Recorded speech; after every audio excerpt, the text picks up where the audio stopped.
Keď som ešte netušil, čo sa skrýva za sociálnymi sieťami, mal som tendenciu porovnávať sa s úspešnými ľuďmi na týchto platformách. To vo mne vyvolávalo pocity nízkeho sebavedomia a presvedčenia, že môj život nie je dokonalý ako ten ich. Určite poznáš ten pocit, keď prezeráš sociálne siete a zrazu narazíš na úspešných ľudí. Začneš ich porovnávať so sebou, rozmýšľaš, aký skvelý majú život, akí sú šťastní a dokonalí. A zrazu máš pocit, že tvoj život nestojí za nič.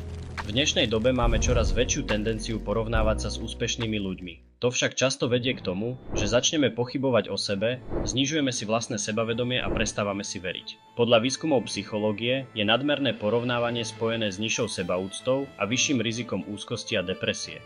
Čo keby som ti dnes povedal, že všetko, čo vidíš na sociálnych sieťach, nie je skutočná pravda a že ti môžem pomôcť zbaviť sa negatívnych pocitov, ktoré z toho máš?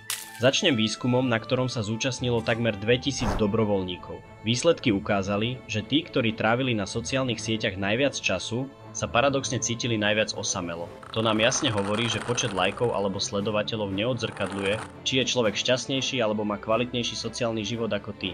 Všimol si niekedy, že by ľudia na sociálnych sieťach zdieľali svoje neúspechy, dni, keď sa im nedarilo, alebo keď čelili ťažkostiam a výzvam? Väčšinou vidíme len ich najlepšie momenty, ale to je len malá časť ich skutočnej reality. Sociálne siete ti ponúkajú len vybraný pohľad na ich život, ale nie celú pravdu. Všetko, čo tam vidíš, nie je realita. Fotky sú odfotené pod dokonalým uhlom, často s profesionálnym osvetlením a prejdú nespočetnými filtrami a úpravami.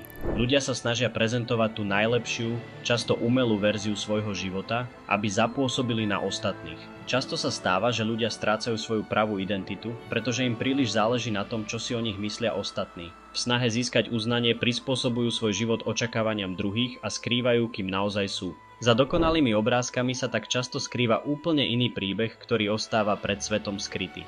Keď som sa dostal do toho začarovaného kruhu porovnávania sa a negatívnych myšlienok, uvedomil som si, že musím niečo zmeniť. Dnes sa s tebou podelím o techniky, ktoré mi pomohli nájsť cestu von. Ako prvé som obmedzil čas na sociálnych sieťach a vymazal som účty ľudí, ktoré vo mne vyvolávali pocit, že nie som dosť dobrý. Sociálne siete som začal používať iba na komunikáciu s priateľmi a neustále som si pripomínal, že to, čo vidím na fotkách, je len starostlivo upravená verzia reality.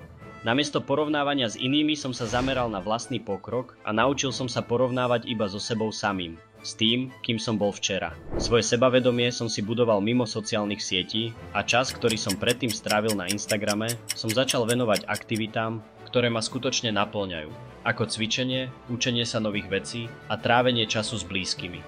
Tieto kroky mi pomohli cítiť sa lepšie a zbaviť sa tlaku sociálnych sietí. Verím, že pomôžu aj tebe.